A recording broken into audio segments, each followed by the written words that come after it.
हमारे देश में कैसे न्याय व्यवस्था का मजाक बनाया जाता है, इसका क्लासिक एग्जाम्पल है यह केस कि कैसे सत्ता और पैसे के खेल में इंसानी जिंदगी कुचली जाती है। रात के कुछ घंटों में ही लोग सांस लेने में घुटन महसूस करने लगे, आंखों से खून बहने जैसे जलन और बदहवासी होने लगी। पाल से जाने के लिए एक सरकारी विमान दिया गया।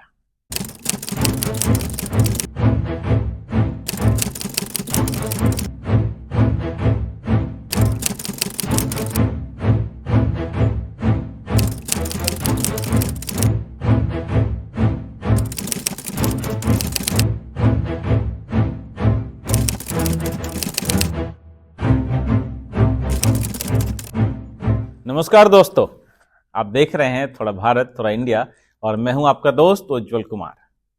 दोस्तों, आपने मीडिया में भोपाल गैस त्रासदी के यूनियन कार्बाइड फैक्ट्री वेस्ट को पीथमपुरा में जलाने का विरोध प्रदर्शन का वीडियो देखा होगा। दोस्तों, आखिर भोपाल गैस त्रासदी क्या थी और क्या हुआ था उस समय जिससे इतने ज्यादा लोग मारे गए थे, और सरकार ने क्या कदम उठाए उस समय। आज की चर्चा में हम इस कहानी के सभी राज से पर्दा उठाएंगे। बने रहिए हमारे साथ इस वीडियो में। दोस्तों, 2 और 3 दिसंबर 1984 की वह रात जो भोपाल के सड़कों पर तबाही बनकर उतरी, आसमान में गहरा धुआं और जमीन पर तड़पते लोग, यह कहानी है न सिर्फ एक औद्योगिक त्रासदी की बल्कि इंसानी लापरवाही, न्याय के साथ धोखे और उस आदमी की जो इस तबाही के पीछे था। नाम है वारन एंडरसन।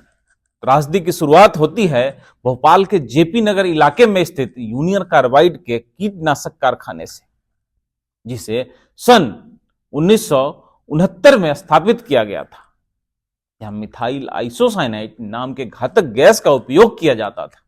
यह एक खतरनाक गैस है और इसे स्टोर करने के लिए स्पेशल तरह की देखरेख की जरूरत होती है।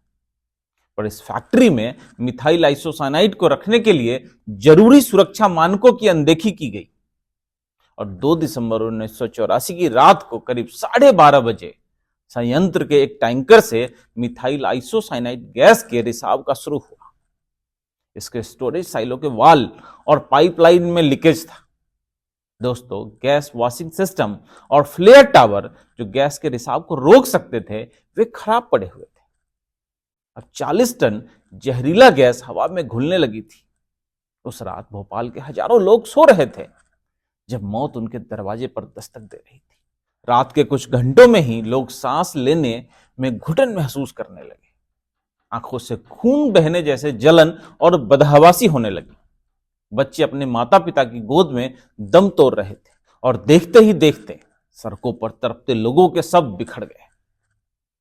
त्रासदी का यह भयानक मंजर कभी किसी ने न सोचा था न देखा था। दोस्तों, आधिकारिक आंकड़ों के अनुसार लगभग 3000 लोगों की तत्काल मौत हो गई, लेकिन असल संख्या इससे कहीं ज्यादा थी।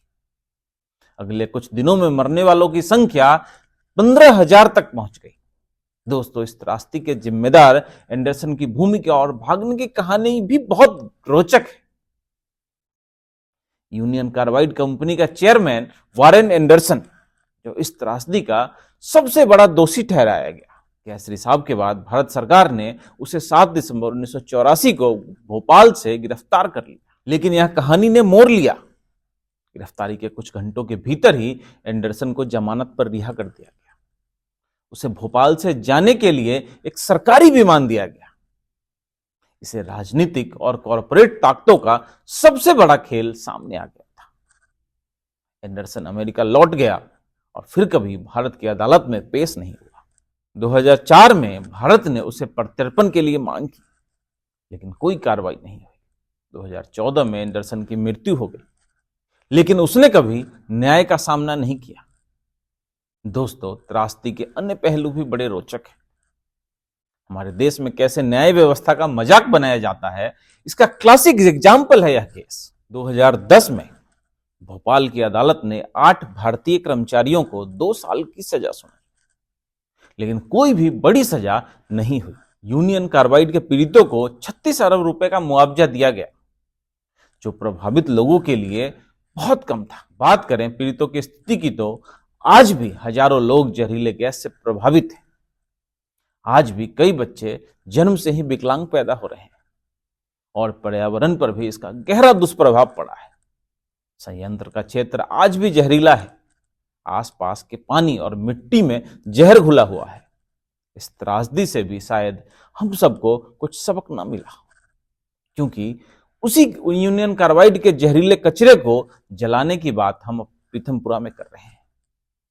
दोस्तों, भोपाल गैस त्रासदी ने दुनिया को औद्योगिक सुरक्षा की गंभीरता का एहसास कराया, लेकिन यह भी सिखाया कि कैसे सत्ता और पैसे के खेल में इंसानी जिंदगी कुचली जाती है।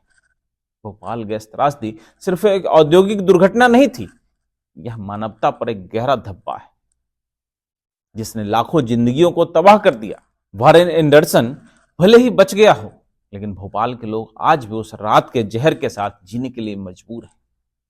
दोस्तों, आपको इस सवाल के साथ हम छोड़ जाते हैं, क्या यह त्रासदी सिर्फ एक हादसा थी या लालच और लापरवाही का नतीजा? आप इस पर अवश्य विचार करें। आपका बहुत बहुत धन्यवाद। आप यूं ही स्वस्थ रहें, मुस्कुराते रहें और इस वीडियो को प्लीज लाइक करें, अपने दोस्तों के साथ शेयर करें और अपने विचार कमेंट बॉक्स में लिखकर जरूर बताएं। चैनल को प्लीज सब्सक्राइब करें। धन्यवाद।